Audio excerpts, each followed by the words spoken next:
Graça e paz, irmãos. Hoje nós vamos dar prosseguimento ao nosso estudo no livro de Esther. Ontem tivemos uma introdução do livro e hoje nós vamos trabalhar o primeiro capítulo. Algumas coisas interessantes aqui. Primeira é Assuero e o seu prazer na ostentação.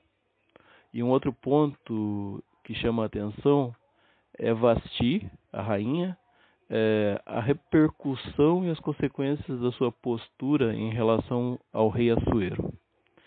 Versículo 1 e versículo 2, nós temos o relato da extensão do reino de Assuero, que vai da Índia até a Etiópia, cobrindo 27 províncias. Também Assuero está assentado no trono em Suzã, que é uma das 3 cidades reais do Império Persa. No versículo 3 e versículo 4, nós temos o relato do banquete promovido por Assuero no 3º ano do seu reinado. Esse banquete é para alguns convidados especiais, como os príncipes, juntamente com seus servos, bem como militares da Pérsia, da Média, e também os nobres de todo o Império, ou seja, as pessoas influentes e importantes do Império. Assuero gasta 180 dias para mostrar a grandeza do seu reino, o que denota uma ostentação de poder.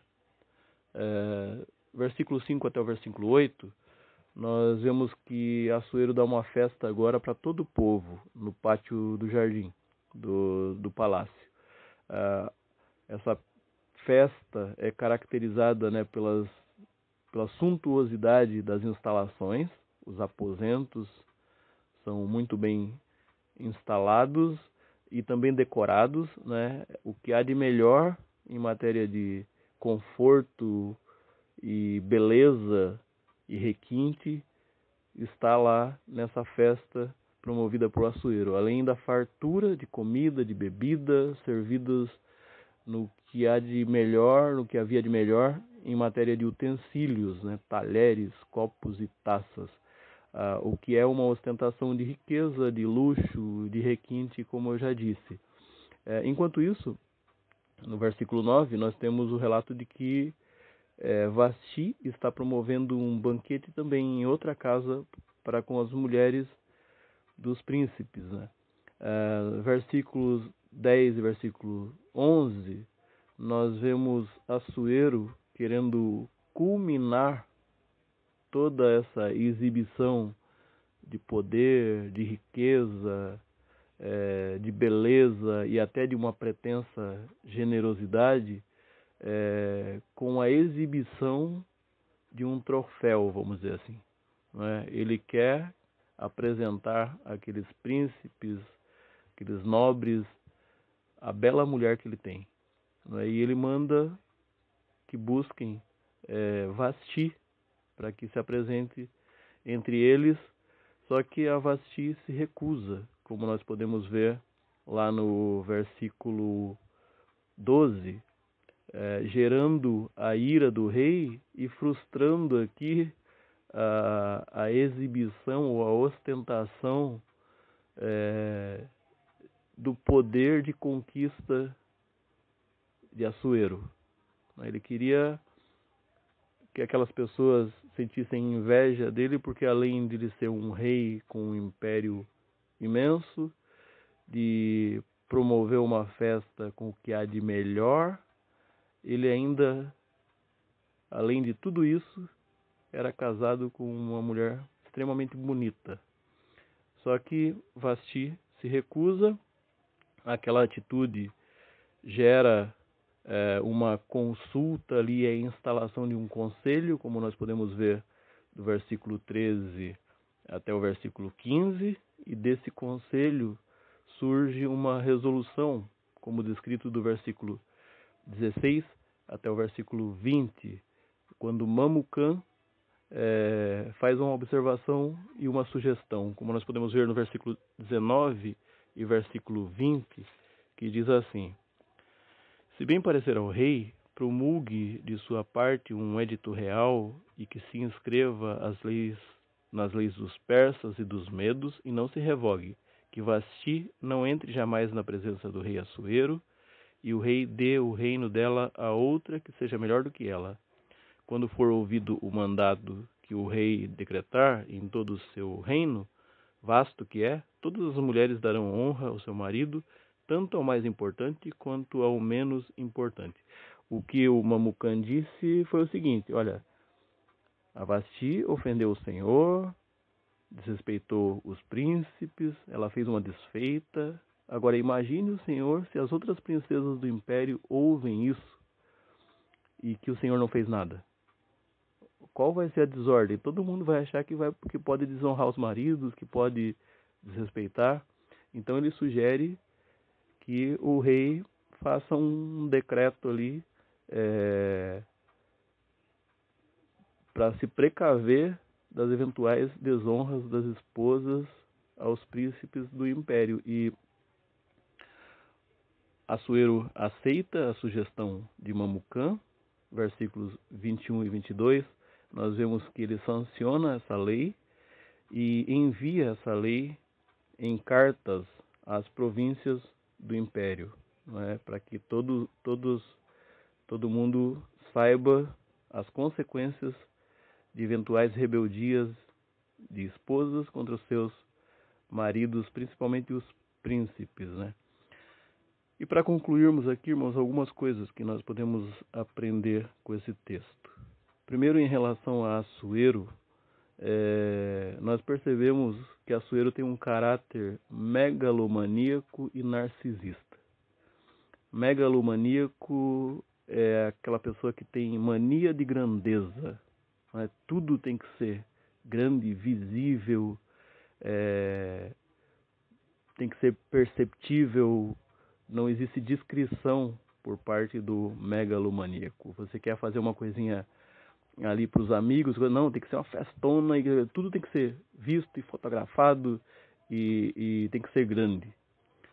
E também ele é narcisista no sentido de que ele tem uma necessidade exagerada de admiração. O narcisista é aquela pessoa que tem um amor, vamos dizer assim, exagerado pela sua própria pessoa.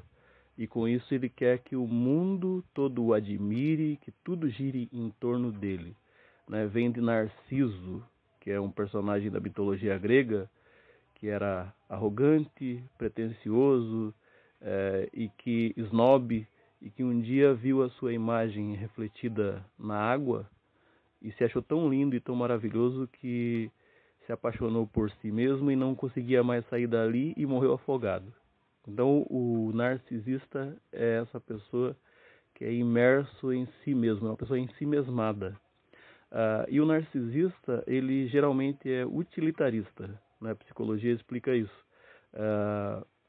O que é uma pessoa utilitarista? É aquela pessoa que se relaciona com a outra à medida que é conveniente.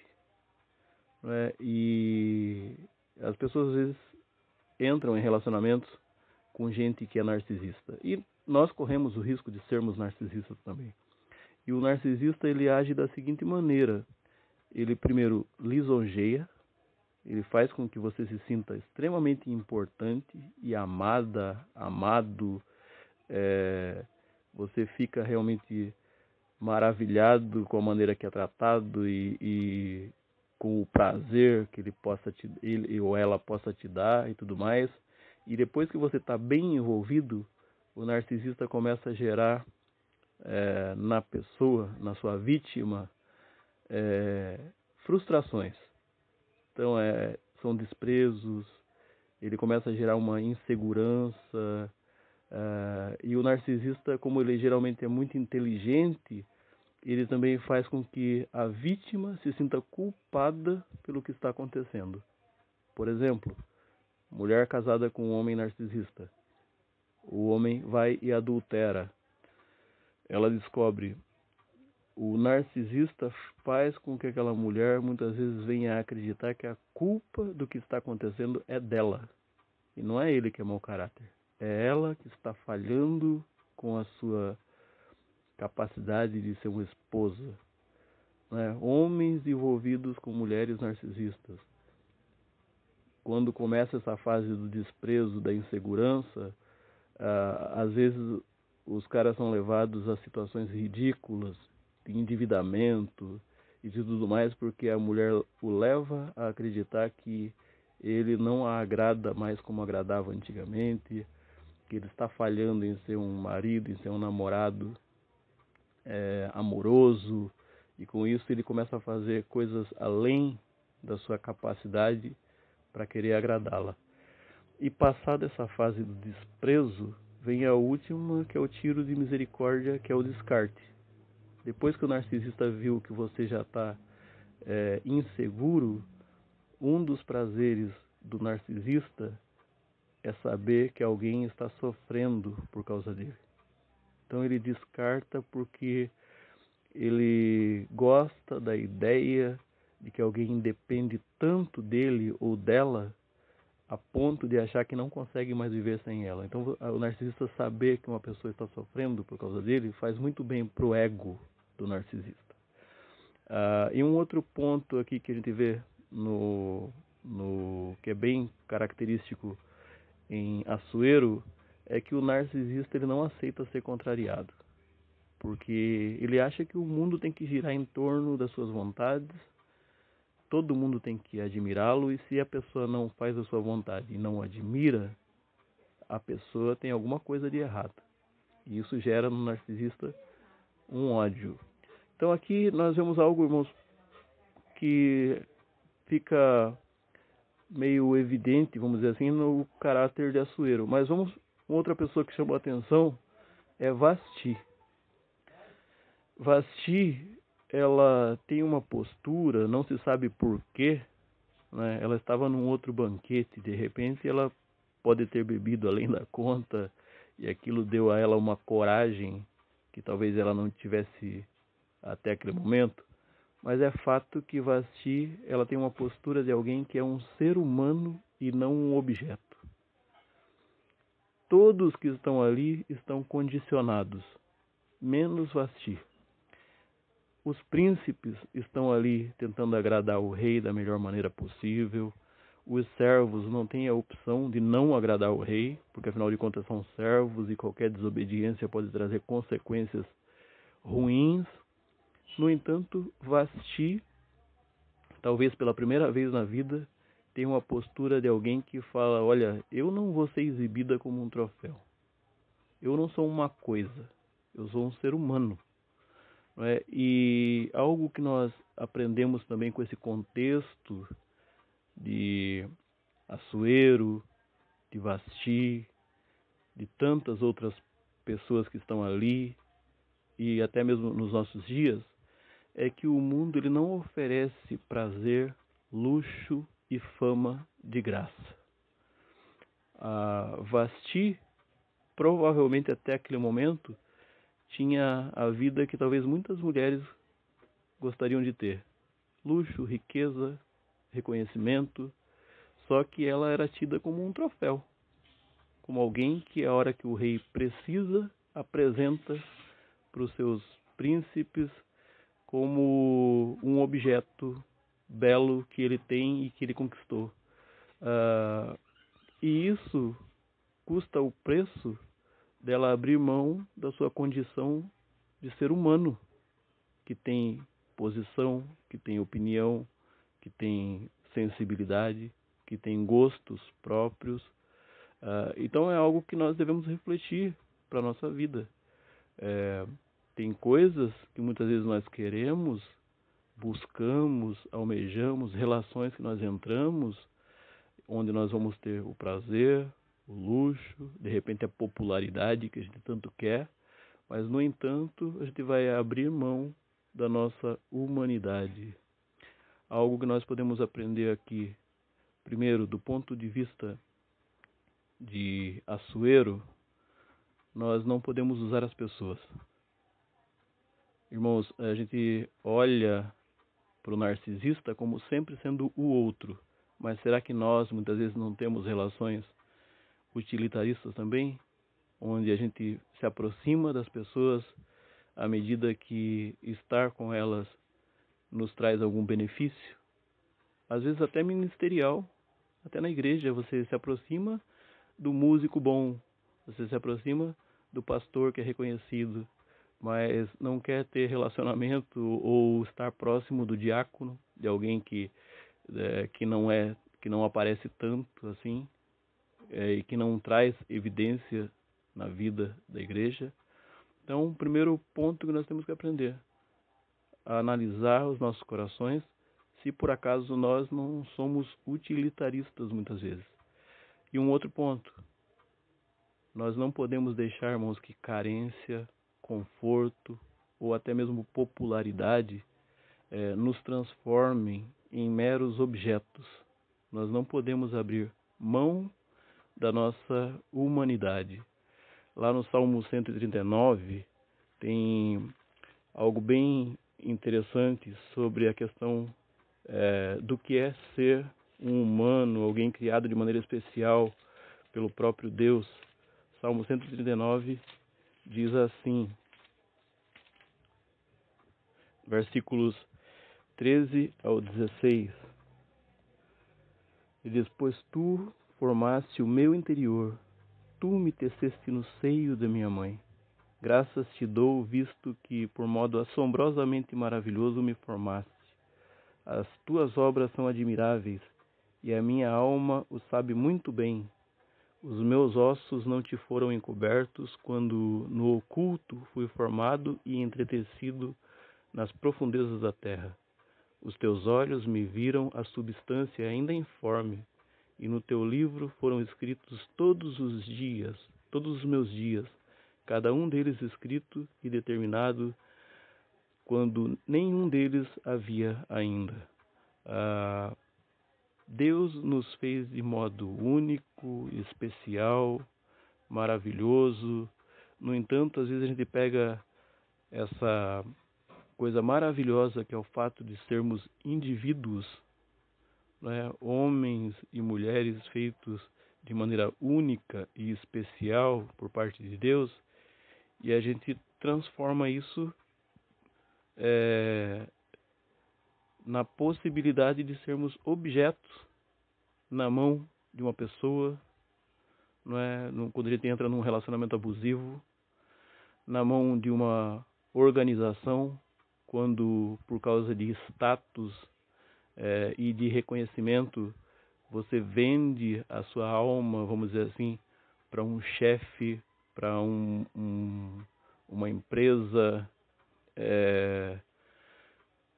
nas mãos de uma organização religiosa ou de algum guru ou líder religioso que te explora, te suga e depois se joga fora como se fosse o bagaço de uma laranja. Então, irmãos, nós deixamos com que pessoas, organizações, relacionamentos roubem a nossa humanidade e nos transformem em meros objetos. O próprio Jesus,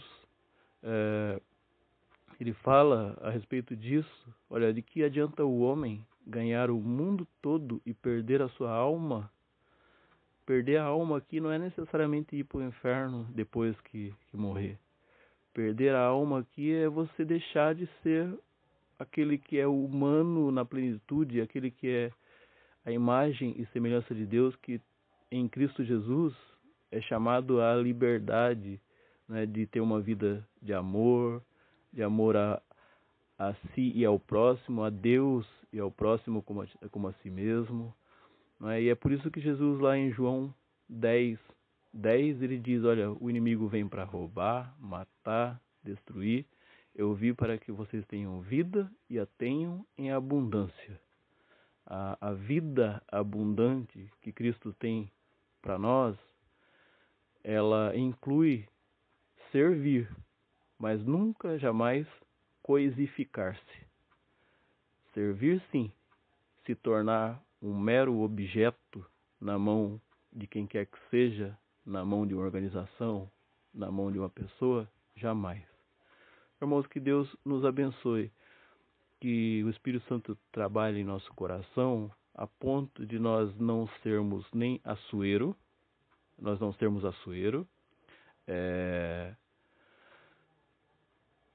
homens que se utilizam do poder que têm para vangloriar-se, mas também a gente não seja aqueles que muitas vezes, porque tem carências e porque tem necessidades, aceitam abrir mão da sua humanidade.